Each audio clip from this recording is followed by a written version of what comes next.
Diba? Napakasimple lang, guys. Galing mo. Sarap.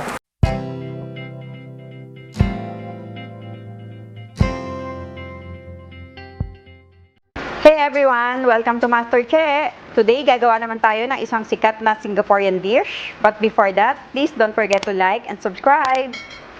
Okay, let's start. Ang gagawin po natin ay ang cereal prawn. Ngayon, ang una natin gagawin ay maglalagay tayo ng egg. 2 eggs.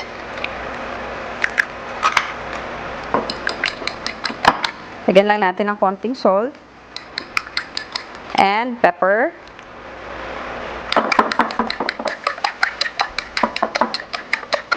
Ayan. Ayan, meron na tayong prawn.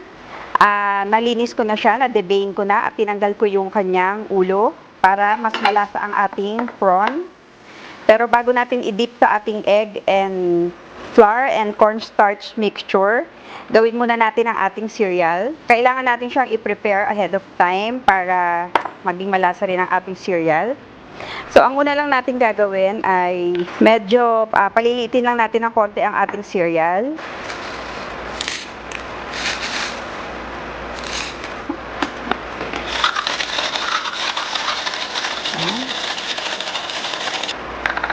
Yan, gagawin lang natin lahat.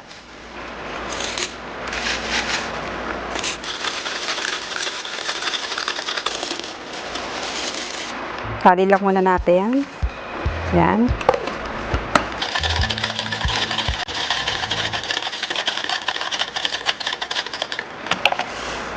Ngayon, lalagyan na natin ng powdered milk. Mix lang natin. And konting salt.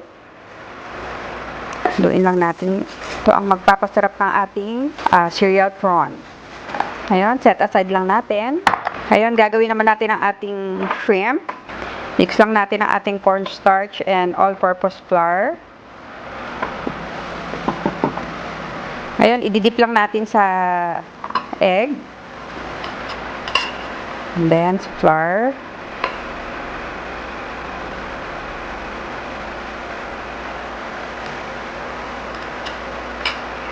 Yan, ganyan lang ang gagawin natin.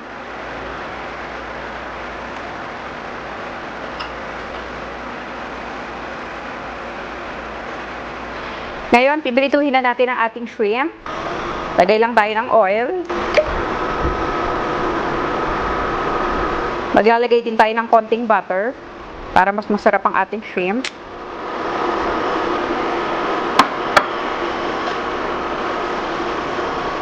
Yan, painitin lang muna natin ang ating oil para pag-fry ng ating shrimp. Hindi natin i-over fry ang ating shrimp kasi lulutuin pa natin siya mamaya. So, papupulahin lang natin ang shrimp para mamaya, pagluto natin sa cereal prawn, hindi siya overcook. Yan, mainit na ang ating oil and butter. Ngayon, lalagay na natin ang ating prawn.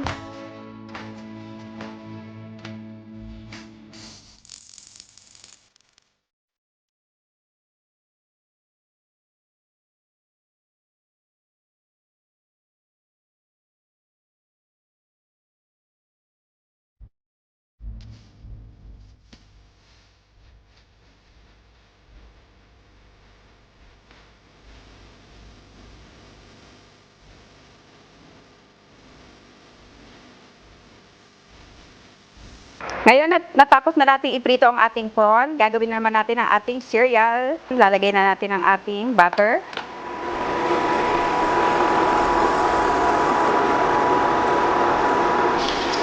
Ngayon, ilalagay natin ang ating curry leaves.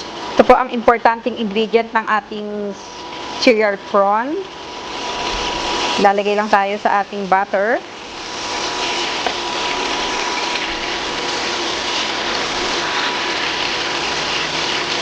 Guys, napakabango na. Maglalagay din tayo ng labuyo. This is optional, guys, kung ayaw nyo ng spicy, pero syempre masarap spicy.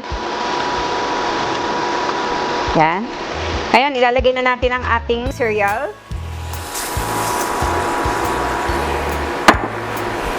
Yan. Grabe, sobrang bango. Coat lang natin maigi ng butter yung ating cereal. Yan. Ngayon, pwede na natin ilagay ang ating prawn.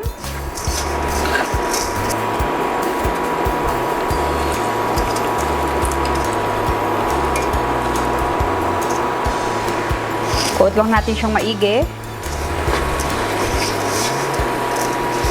Grabe. Sobrang bango.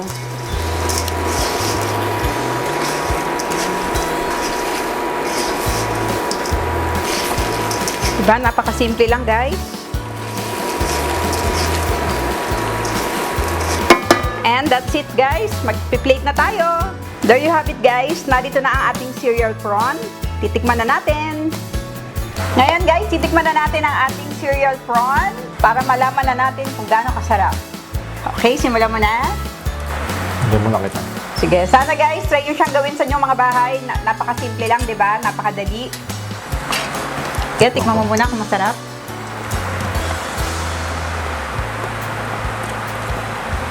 Sarap. Galing mo. Sarap. Thank you. Tikman na natin, guys. Cereal prawn. Hindi mo bagay sa breakfast to? Kasi cereal.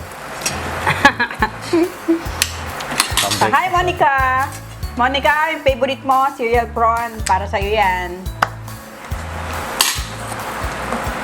Cereal. Pwede ba Coco Crunch dito? Sarap! Kaya lang hindi siya maanghang, no? Dapat pala dinamihan ko pa yung sili. Baka habang kumakain ka, babatiin ko lang ng happy birthday. Advance happy birthday to Tita Emmy Mendoza. Happy birthday, Tita. And advance happy birthday also to my friend, Mitzi. And my sister, Charmaine Mendoza. Advance happy birthday. Happy birthday sa inyo.